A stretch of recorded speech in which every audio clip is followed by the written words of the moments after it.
So welcome to the class. If I'm looking straight ahead, that's because that's where my camera's at. I know I've got you on the other screen here. But we're going to talk proposals and contracts. Was anybody at the landscape symposium today down in Raleigh? I don't know if you were. A couple of people came up to me and said, "I'll see you tonight." So I didn't know if y'all were one of the ones or what. But that was a technology symposium, and speaking of technology here on Zoom and stuff, this is it's new for a lot of us, but we have old COVID to thank us for that. But anyway, what we're going to talk about proposals and contracts, and this topic came up in the seminar that I taught today at NCNLA, and it's I don't know. I'm just going to go ahead and blunt ask this: how many of you guys charge for estimates? No. Why not? Nope. Why not? Well, one reason where I live at is a little rural area. It's not that big, and most people around here don't have the money to do it. But do they have the money to do the work? And now what I'm talking about now, let's kind of go back and rephrase that. When it comes to a mowing quote or a lawn care quote, yes, 100% we can, spit them out real quick and real easy. A lot of those, we don't even have to visit the site. I want to visit the site, but we could actually go to our, counties, municipalities website, their geodata, and, measure square footage and all that. We can do it from Google Earth, and we can come up with an estimate really, really quick. But what about the fact that Miss Smith is going to call us? We're going to set up a time to go and visit her, and we spend an hour and a half there. And guess what? She does nothing with us, but she's got a notepad and she's writing down everything that you guys are saying. And then 3 or 4 weeks later, you drive by and some of this consultation that you've given her has been completed.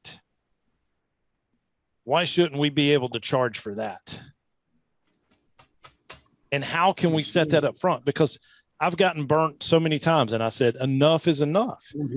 You go and spend an hour and a half, 2 hours with some of these customers, and you get nothing out of it. And I've wasted 2 hours. I've wasted 30 minutes drive time there, 30 minutes to the next appointment. So I've invested 3 hours, and I get nothing from it. How can we stop that? Hey, Art. Hey, man. When people contact me, I tell them right off the bat, either through email, that everybody gets 30 minutes.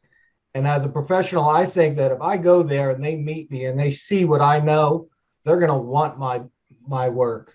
But I'll give them 20 or 30 minutes, walk around the yard, make spray marks where the bed should be and stuff like that. And that usually locks them in. And I tell them up front, I say, this was your freebie. From here on in, if I'm going to do design work and stuff like that, we charge for it, and you need to give me a budget. So we have that discussion there. But if somebody calls me, I don't want to tell them right off the bat I'm going to charge the money to stop by and say hello. Yeah. So everybody gets one freebie from me. Yep. But you limited it to 30 minutes. Yeah. Yep. Yeah. That's fair. That's a good idea. That is. I agree with that. That is a good way to do it. You know how when you answer that phone, you almost know, you just get that hunch feeling. And sometimes you're like, I need to charge y'all when I come there, and here's our fee. But here's the thing. We will credit the money back to them if the job is sold. So if I go there and I spend an hour and a half with them and they're like, all right, we're going to do this, we're going to do that. All right. They'll pay me for my consultation, and we can subtract it right off. I'll write them a check back too, so that they feel like they're getting something back, but it's added to the job. I just don't want to go and do all this consultation. The big difference is, there is a difference between the free estimate and the free consultation. And so many people are just looking for information. And that's kind of what burned me on these proposals and getting people to sign the contract. So how should we implement that up front? The phone rings, you're telling them that you're going to give them the 30 minutes, and anything after that is a consultation fee. What are some of you other guys doing and gals doing? You size them up You give them a first meet, like you said, give them a first meet for free and size them up, and you can tell what they're going to be. I mean, if it's somebody's going to jerk you around, Yes. charge the hell out of them, maybe they'll leave you alone. Yes. And we can pick up pretty quick on that. But what fools me the most is the quotes that I do for Christmas lighting. I will pull up to a house and I'm like, there's no way they're going to spend money on Christmas lights. They end up spending money and they don't have a problem. It's like, because it's something they want. It's an emotional buy. They purchase it and they go with it. But on the landscape stuff, we tend to figure out, who's going to purchase real quick. The phone rings. I get that address. I want to, sit there and look it up on geodata. I can see it from the air. I can, print out a plat map if I want to. If I see that this is going to be a meaty job, and I tell them, say, hey, we do have a consultation fee. We will give you a free estimate if you have a landscape drawing.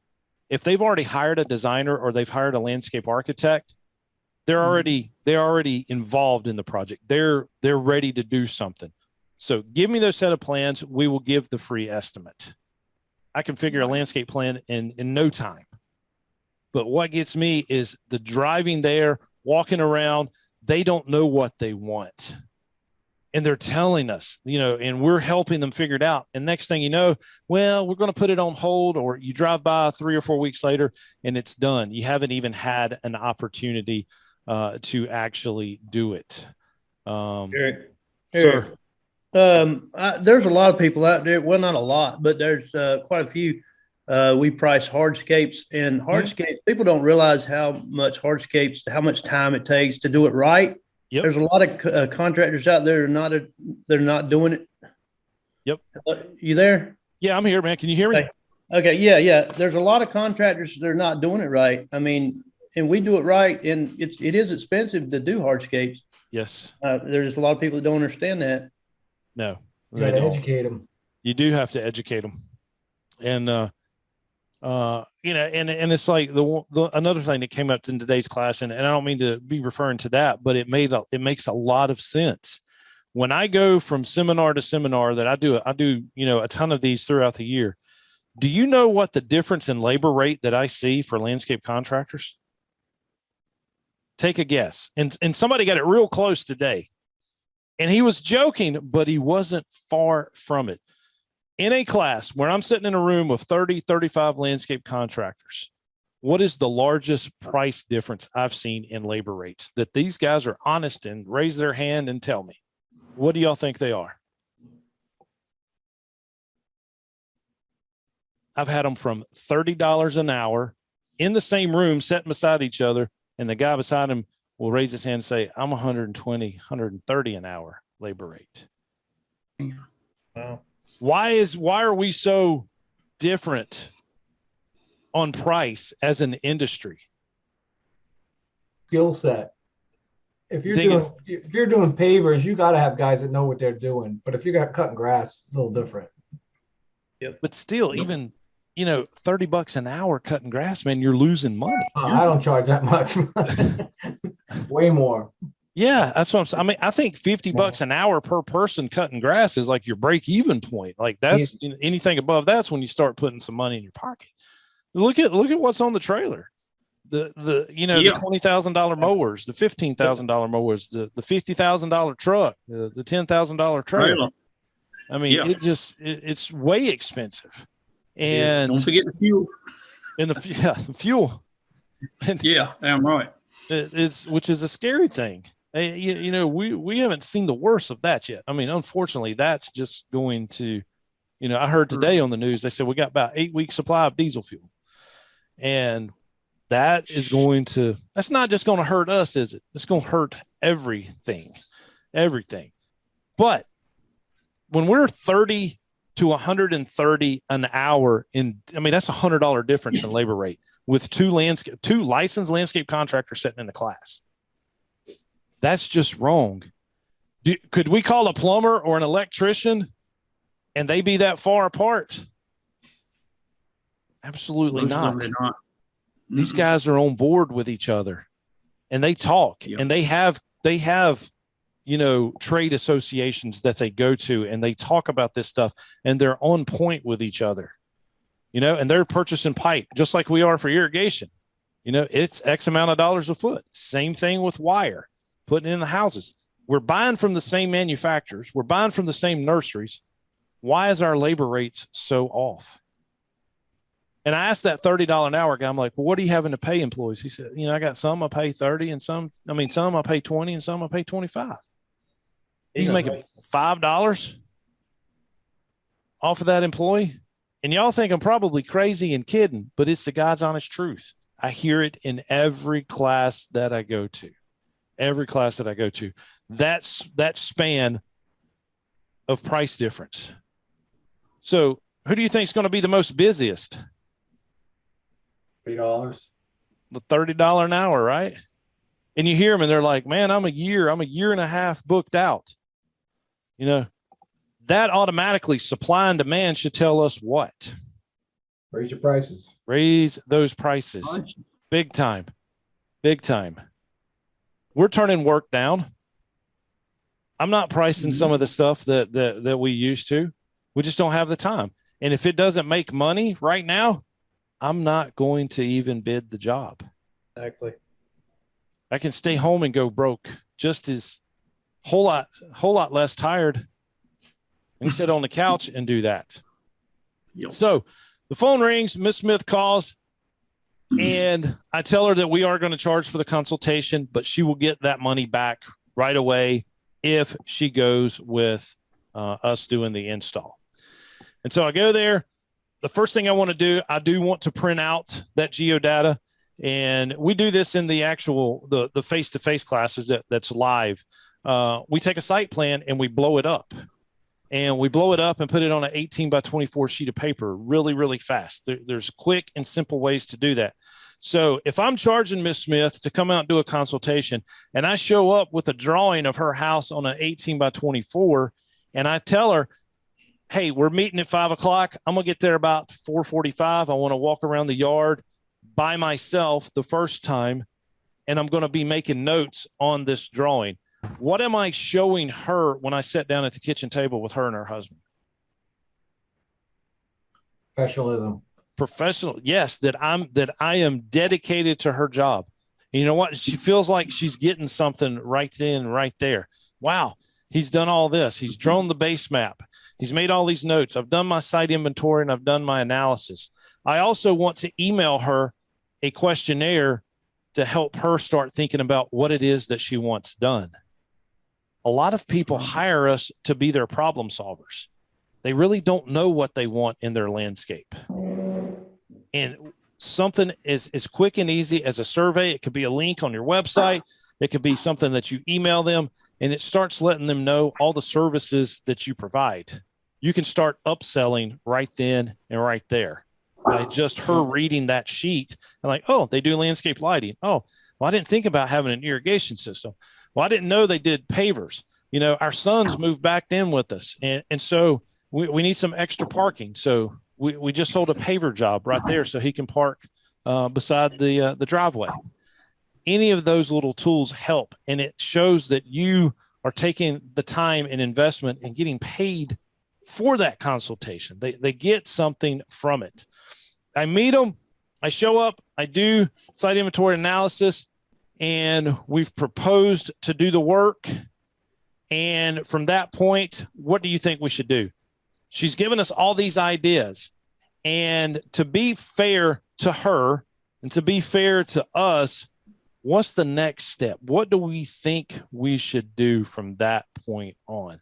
We have all these ideas. She's told us she wants this, she wants that. We've got her survey back. How can we truly and fairly price the job? What tool would we need to price it? Plan. Budget. The plan. Yes, Richard. Good. We need to have that landscape design. Now, if you don't want to draw it yourself, if you don't want to spend the time in the office doing that, You can hire it done. You can sub it out to a landscape designer. You can sub it out to a landscape architect. And any landscape contractor that's connected with a good landscape architect, they're going to keep you busy, busy, busy with good projects. Find one, connect with them, and you guys pass work back and forth. You need to know that pricing. You need to know the pricing on what it's going to cost to draw this up. What do y'all think is a good, fair price that most LAs are getting per hour to design people's residential properties, whether it be a poolscape, hardscape, outdoor kitchen? And what's the estimated time that most of them spend on a design project? About 120 an hour, I think, isn't it? It is. Yes. Yeah. Right around it. Anywhere from 115 to 130 is what I'm seeing every single day. How many hours is that designer spending on a typical residential property? 2 or 3 hours. 4. A little bit more. 15. 15. So 15. That includes them having to go out. They've got to do their initial site visit too. They're probably going to want to meet with Ms. Smith for an hour, talk about the stuff that we've already gathered, and then they're going to put it on the plan. And they're going to spend the time. They're going to meet with her. They're actually going to get everything drawn up. She's going to sign it and say, yes, I love this. Now, you can charge for that design and sub it out to the LA, or you can just turnkey it. They've still paid you for that consultation up front. You've connected the two, or everything is running underneath your umbrella. You pay the LA, but you get the money up front from the customer. We tell them this: the consultation and the design is free if we get the work. And so 130 times 15, I don't know what that is off the top of my head, but if I write that to an LA, or if we do it ourselves, just depending on the situation, we get the job, they sign the contract, I then will turn around and write them a check from the business checking account, refund them the money because we have the work. Am I technically giving them this design? No, it is covered in my cost because they're going to sign that contract, right? They have to sign the contract. We will design it, give them the price. Here's the contract. We will write you a check back for the design fee if you sign right here and if we get the project. And I leave with a down payment for the project right then and there. 30% down. Get another 40% or 50% midway through, and then you get that final draw day after completion in the contract. Guys, we just come through I hate saying an opportunity because COVID was horrible. It was a bad thing, but we were lucky enough to be deemed essential employees. And a lot of landscapers grew their company during this crisis, and people hired us to do things that they probably wouldn't have done in the past because they did have an extra money. They didn't go on vacation. They stayed home and they made those vacations the staycation, and they put money in the backyard. So a lot of us made a lot of money during COVID, and we were lucky. I had friends that lost their business, barbers, restaurant owners, that totally went under because of COVID. We were very, very fortunate to be deemed essential employees. Now, we've signed the contract. It's there. We've got our money. We're doing the work. Does anybody else do it differently? Do they see that that's wrong? Is there something they would change? Tell me what it is that you guys like doing. We get 30%, yeah. You got to get that up front on these big jobs, because we're not going to get it based on what we talked about, 2 weeks ago. When we're working for commercial builders, we don't get 30% down to do the jobs, do we? And I still love working for the commercial builder. I do. The licensed building contractor, not the residential home builder. We get 30%. Maybe that's why I don't get a lot of commercial projects. We just do. I got burnt a contractor one time, and we just get 30%. I mean, if we in the business, we've been burnt by a builder, ain't we? yep. All of us. It just somewhere. happens. Yeah. Now, how do you get 30% from a commercial builder? Like how does that even work? Because they've never offered it or anything like that. Now we get draws if it's a big enough project that we're on several months. You can submit and get a draw, during the project, but we have never gotten money up front to get started. They must think the world of you, Mr. All. We don't do a lot of we've got some commercial clients that we've been doing work for a long time. Yeah. But I mean, we've done it before, some new contracts, and yeah, we did get 30%. Yep. Wow. Does anybody else do it different when it comes to meeting with that residential client and getting that down payment and getting that signed contract? How many of y'all have a contract that they sign right then and there? I don't. Just one? I don't. That has probably been the best investment I ever made, was hiring the attorney to do that. I paid him $1,500. He wrote a generic contract, and then each additional addendum that we wanted to add to it, whether it was a design contract where we're just straight designing, or if it was a design build, he did one for Christmas. He did one for, a monthly maintenance contract, paid him individually for those addendums that go right to the back of the 7 or 8 page. I can't remember the total. It goes right to the bottom, and you were giving them a 9-page contract for the entire project. Very, very, very inclusive. It mentioned everything that needed to be mentioned, and people are signing it. Now, I'm not going to get a builder to sign our contract. It's strictly for residential. We sign the builder's contracts. And that's just the way it is. They'll laugh us under the table if we say, hey, sign our contract. They're just not going to do it. So take it to the attorney, let them read it. Everything looks fine, Eric. You're good to go. Sign it. From that point, when we move in to the contracts, what are you guys doing now that fuel has gone through the roof? What if you're you're contracted to cut this shopping center or to do this maintenance for several properties, and you've got a 3-year locked in price? What are you doing to make up for that? Are you having any, what do you call, pushback on customers not wanting to to allow those fuel surcharges or to allow you to go up on your price in the contract? On my contracts for shopping centers, I've called the owners and talk to them, a lot of them, and instead of cutting it every week, we do them every other week now to help us out. Some of them will, some of them will be in with you, some of them won't. Yep. That's a good way to do it. Good way to do it.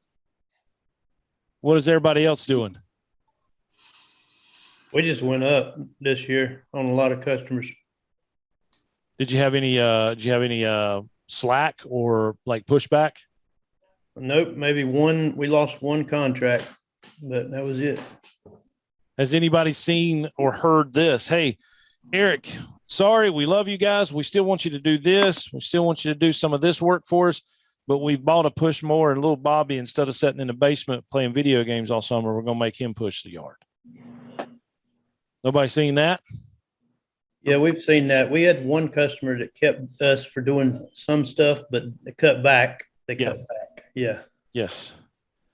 And guys, unfortunately, I think we're going to see more and more of that.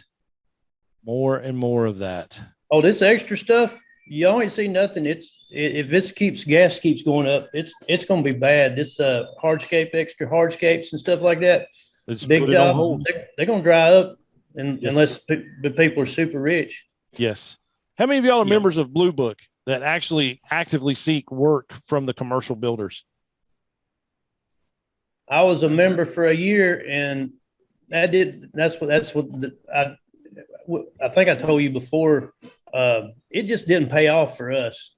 We did one job with Bar Construction, and that was a good job. And we could probably get some more work from them, but just hadn't bid nothing. busy with other stuff, other projects. What's happening with Blue Book? And I've had this discussion with several other contractors. We used to get ungodly amounts of email from Blue Book. Hey, bid this work, bid this job. This job's up for bids. Now we're getting 3 or 4 a day. Wow. So what are we seeing? It's going down. Even the commercial guys are stopping. I had a guy in last Saturday's class in Raleigh. He said, Eric, we purchase 10,000 gallons of diesel fuel a week. 10,000 gallons. He said our supplier that brings it out to the shop and delivers it to the job site. Now, granted, he's a grading contractor and a landscape contractor. He said, we run a bunch of bulldozers and motor graders, and we have our landscape crews that go in and do. They do all kinds of site development, site work. He said, the oil company we're buying for has cut us in half. They said they can only deliver 5,000 a week to us. Wow. How is he going? He said, I've got these contracts lined up to do. And unfortunately, in the commercial world, we bid some of these jobs, 12 months ago. Yeah. He's bidding it on those fuel prices. And now he's got the work. He's on site. He's able to kind of eat some of that cost, but when they cut him in half, he's not going to be able to do it. Not going to be able to do it. That's the scary thing. The scary thing. 10,000 gallons a week. I don't think I could sleep at night. Could y'all? No, heart attack. And cut it right in half. Now you're getting 5,000 a week. And he's like, yeah, I'm going to have these bulldozers parked that you got payments on that need to run, this time of year, 10, 11, 12 hours a day. This is the moneymaker season. And we're seeing it slow down. We're seeing it slow down. But I like the idea, John, you're talking about going to these properties and saying, hey, how about let's reduce it, go, every other week, or maybe not every other week, but maybe every, 8-9 days, try to get some skips in there. We've, the only thing about 8-9 days, it messes the schedule up. It does. And I like the every other week. We do some yards like that. And that's a good idea. It really is, to cut costs if they do want to cut that. That's a good idea. And grass is drying up anyway, ain't it? Yep. It's dry. All around my way. Right my way. It's been raining right steady. I wish we would get some. My area. Where are you at? Right here. Burt T. County, Hertford County. Where? On the Chowan River. Okay. It rained all day here today and all night last night. Wow. I mean, we've been very fortunate, honestly. Yeah. We have. Yeah. It's dry across the nation, though, ain't it? Yes, it's dry at Rain Greenville, because I was up there last weekend, and it looked pitiful. So we've been lucky. We really have. We're steady going. Well, good. Good deal. All right. So far. Let's see. Turf growth regulators. Patrick mentioned that. Yes. Anybody using them? Now, we use them. We use a ton of that on shrubbery. And we've done it a little bit on turf, but that is a good way to fight that. Well, like you said, you don't have to use it in certain parts of the state right now. It's already regulated by the weather.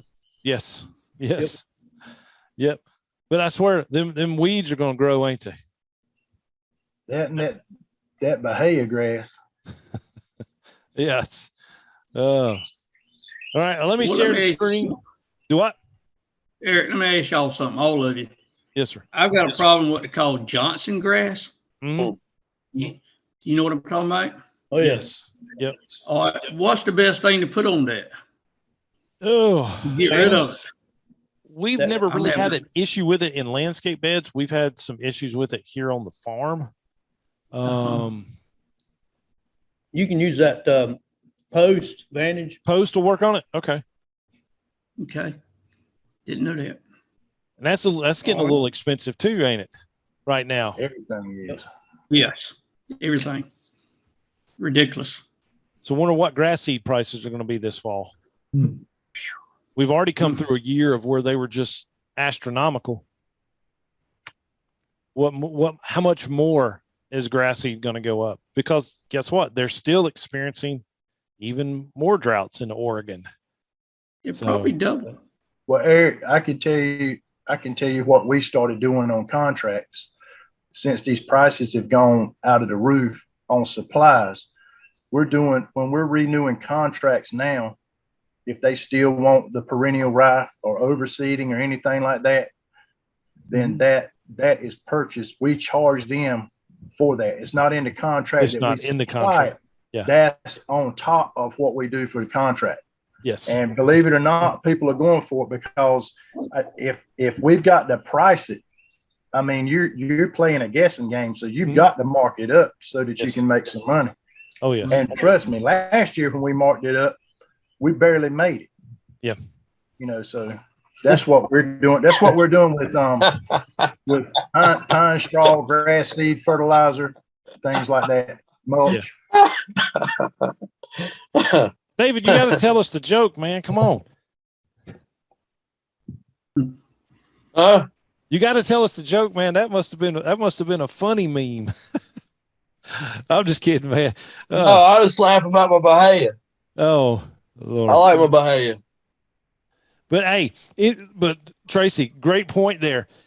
Now, are you still including your aeration services and then just charging for the seed separate? Yes, aeration, that's figured in. That's figured in. Yep. Absolutely. Yep. The labor part of it, we figure in. It's just the materials that, you know, whatever we have to pay for. Yeah. Basically, you understand what I'm saying. Oh, yes. With a small upcharge because we've got to go get it, this, that, and the other. Then they're paying for that. Exactly. Now, what if all of a sudden the prices come down? Let's say we do hit a major crisis and prices come down. Are we going to drop our prices, or are we going to try to make up for some lost revenue this past year? We ain't going to drop them. They ain't dropping them, are we? No. Nope. They're not going to drop. It's been a tough year. Been a real tough year. So, get worse. And it is. How many of you honestly think it is going to get worse? Oh, yeah, it is. I don't know if I said this at the beginning of the class, but I did hear say today, and I saw it on the news too, that we have about an 8-week supply of diesel fuel.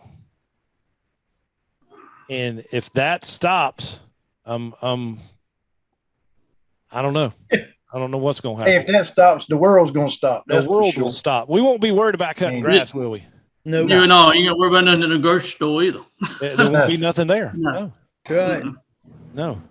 The truckers is what keeps America going. America runs on diesel fuel.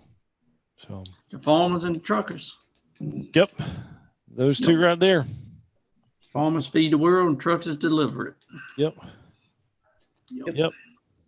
And we probably won't be deemed essential employees this go around, will we?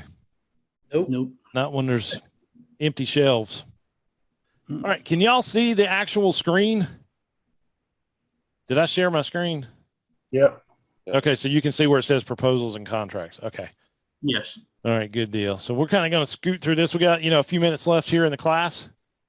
But, talking from our heart and everything about this is just as important, if not more important than reading an actual slide. We were down in Raleigh, and the hotel that we did the seminar in had no power. So they had those major storms that went through. And so we're all sitting in there, and they had a generator running to actually turn on just a few lights for us, but we had no PowerPoints, no computers or nothing like that. And so these seminars that I do on the weekend are for 7 hours straight. And then if you're staying for irrigation, you stay for 3 more hours. So we stayed for 10 hours in a hotel conference room with no air conditioning and dim lights. And we talked for 10 hours straight. So feel lucky that you're sitting at home drinking a cold beer, getting some credits in. If y'all are actually doing that. All right. So Wish I could. what? Why ain't you? Because I can't drink. I got a Oh, pancreas. Half works, the other half don't. I can't drink at all. gotcha. If I do, they'll bury me. I won't stay above ground. My accountant always I've says, had my share, put it that way. yeah. I'm trying to see where in the world is this. Well, yeah, my accountant always tells me, he said, Eric, when you wake up on top of the grass, it's a good day instead of below it. Yeah, but the only thing, when you're below it, you ain't got to worry about nobody sticking a knife in you. That's my old saying. I'll be ashamed, but it's the truth. Well, you ain't got to worry about nobody trying to take your jobs from you. Oh my goodness. All right. So our purpose of our proposals, guys, really the face-to-face meeting, we'll do a preliminary draft. We can refine our proposals. We may do a proposal for, the whole project, or even doing a landscape management, and we gain that client's confidence, and we have the agreement to go ahead and actually start the job and close the sale. Our initial proposal intended to inform the client of what we understand to be the reason for them calling us. And we sat down with them and actually help them figure out what it is that they want. I love the terminology. Hey, we're their problem solvers. We tell them, we show them what it is that they're actually looking for.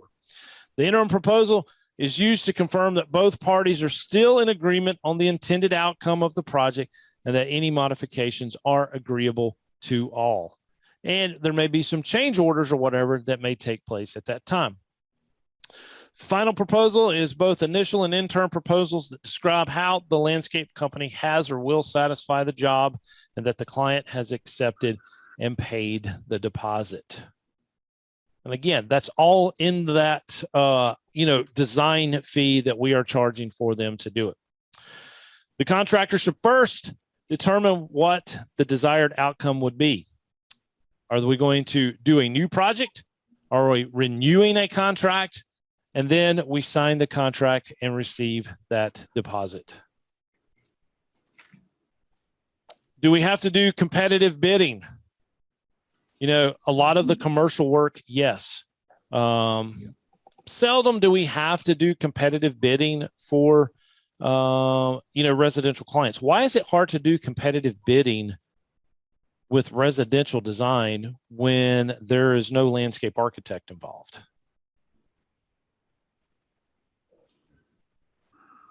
Why is that hard to do? Because apples and apples, yeah. Yes, you have to compare apples to apples. And that is why it's so important to have that landscape architect or to be able to design within the company. And I almost agree that sub it out, bring in an outside landscape architecture company to do it. Yes, we can charge for it, have the LA do it. And if they need to get competitive bids, we've been paid for the design work. The landscape architect's been paid for it, but it gives the owner the right to be able to shop those prices. And actually it allows us to be on point with the other landscape company. Now, if they have a design, do what? Go ahead. I was going to say, if we go out to a property, if it's more than one bed, I will recommend like a designer and we sub it out. Yep. Yes. Yep. Yeah, that way everybody's on the same page when I'm pricing it and there's no questions about it. Exactly. Because and even when we bid against another landscape company, I always remember, am I bidding against that $30 an hour company? Or am I bidding with somebody that's, on the same playing level as I am? Guys, 130 is what we should be charging. At least 100. And it drives me crazy. And years ago, when the green industry was really taking off, my dad remembers the very first guy that cut grass in Winston-Salem. The very first guy. And my dad got into the business and said, no, I'm never going to mow grass, but it became a big part of his business, a few years later, because people wanted it done. But the green industry has never talked. We've never gotten together and discussed these prices like the Electrical Association does, like the Plumbers Association does. Not the licensing board, has nothing to do with having a license, but just coming together as a community and saying, hey, we need to make this profession a lot more professional. Are we not a trade? Yeah, we're a trade. We're a trade. So Yes. all the other trades are getting paid well. Why are some people still scared to charge a good price for what they're doing? Are they afraid they're not going to get a lot of work or something? I don't know. I think a lot of it is just not being educated on it enough. And I think they see the opportunity just to get the job. And it's years down the road. I mean, because you can borrow from Paul to pay Peter for 2 years. You can run on negative cash flow for 2 years, but at the end of 2 years, it's going to stop you dead in your tracks. And is it then that they realize what in the world has happened? But I think, they've either left their job, they've, been fired. And so they get into the green industry. And I think they're just thinking about for the day. And There's always a group of them. the what? Well, there's always more and more of those people coming in. I mean, Yes. some of those are us, and we've moved beyond that, but there's always new people coming in. Always. There's not many new people going into the other trades. There's not. In the electrical side of the house, there's more licensed electricians over the age 80 than there are under 30. It requires more certification. Yep. It requires, the license, which we have, but they have to work underneath the direct supervision of a licensed electrician before they can sit for the state exam.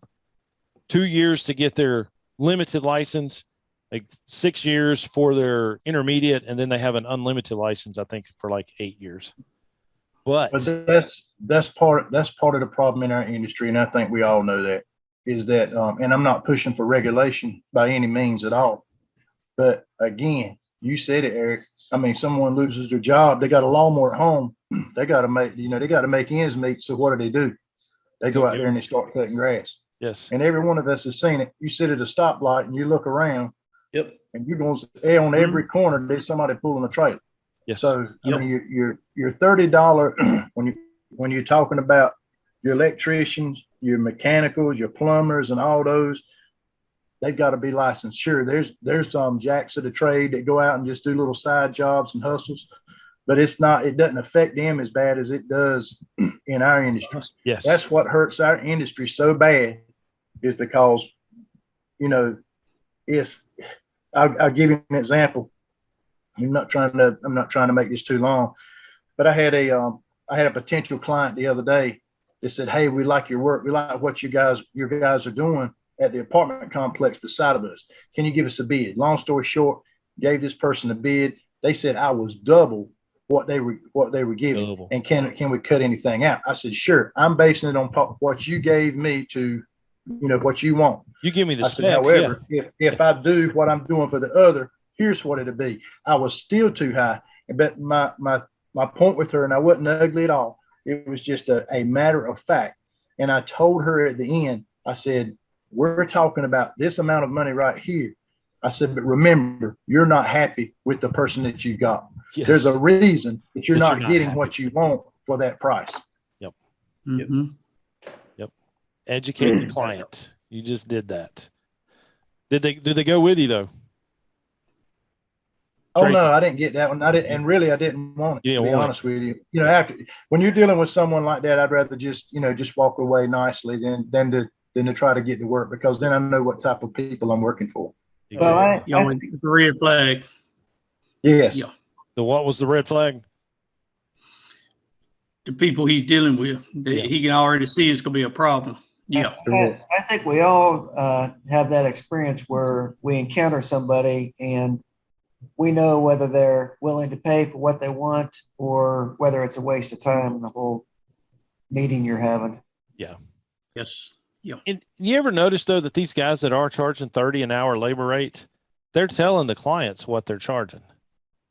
I never tell a client our labor rate per hour.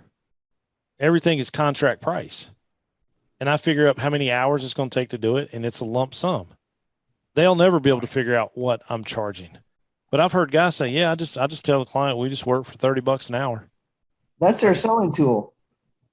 They're what? I'm $30 an hour. You're hiding it because you don't want, nobody's going to pay $100 an hour if they know, if that's what you tell them. Yes, exactly.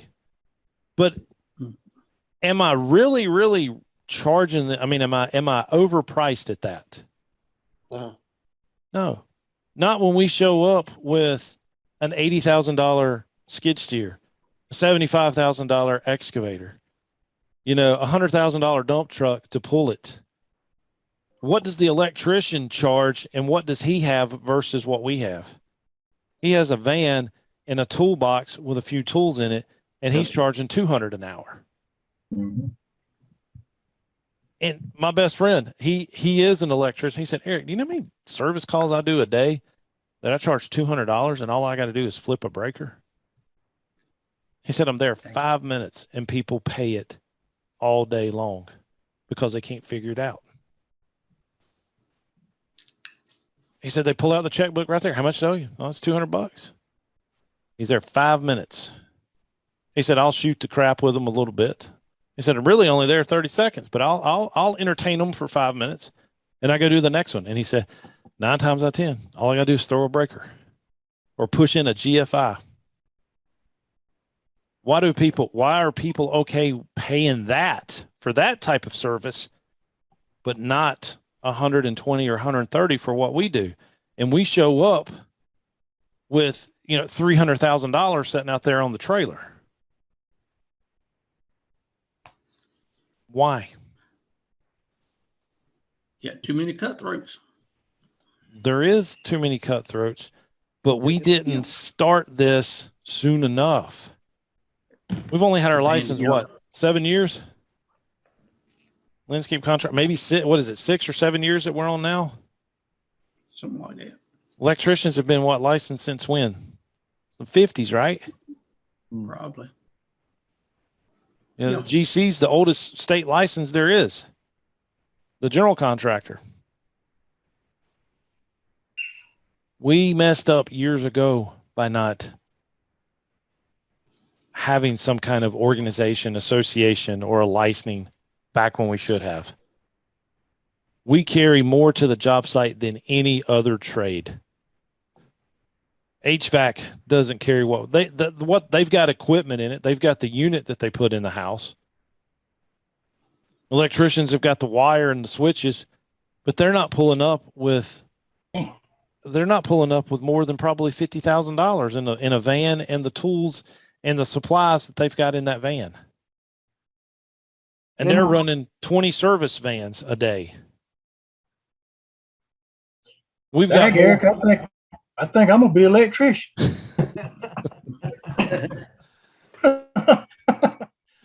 And I'm not saying that to persuade you to do that, Tracy, because we need guys like you in this business. But the problem is why can they do it and we can't? We have a whole lot more invested than they will ever have invested. But it's the persona of the green industry. Eric, I think you're preaching to the choir, though. Most of us don't know how to price stuff. I think it's like Tracy said, it's the new guys coming in that are just trying to make $100 a day or something. And, I don't really compete with those guys anymore, but I was there. Amen. I was there 20 years ago on my days off. So, but I tell people when I go to, properties that I might bid on, that if you look at a property and it looks great, that's because the landscape company is making money. if it looks bad, it's not even that they don't know what they're doing. They just they're not making enough money to keep it nice. Yes. And the people that are making the decision for that property have to decide what is your level of good, you know? Yeah. Yep. Can't look like the Taj Mahal if you have a really small budget. Be Yes. reasonable. That's what I try to tell them. Yeah. Yes.